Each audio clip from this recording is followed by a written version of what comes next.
आज हम अपनी कहानी एम्पायर ऑफ डिवोशन के 5वें भाग जब भरोसा धीरे धीरे ताकत बनता है की शुरुआत करने वाले हैं। किसी भी संघ में एक वक्त ऐसा आता है जब जिम्मेदारी सिर्फ काम नहीं रह जाती, वही जिम्मेदारी धीरे धीरे भरोसे में बदलने लगती है।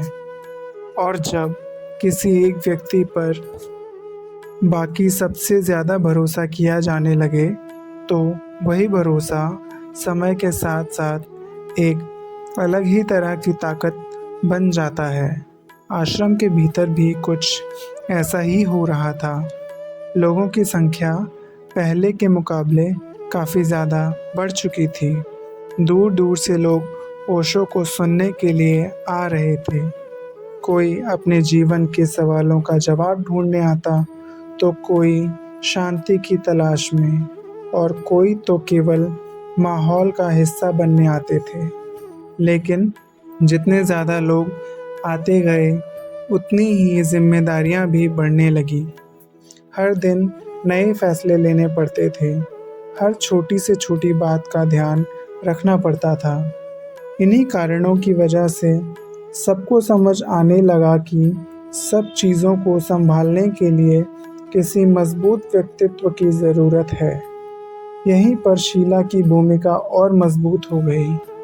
पहले बस वो काम संभालती थी, लेकिन अब लोग उससे उम्मीदें बांधने लगे थे।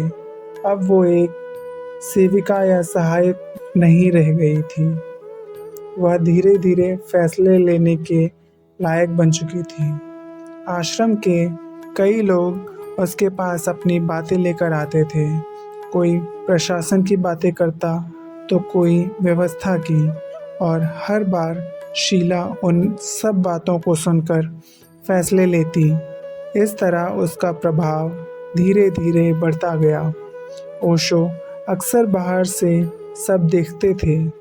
बहुत सी जिम्मेदारियां अब शीला के हाथों में जा रही थी, और जब किसी गुरु का किसी शिष्या पर इतना भरोसा हो जाए तो बाकी के लोग भी उस पर भरोसा करने लगते हैं, अथवा उसे सम्मान भरी निगाहों से भी देखने लगते हैं।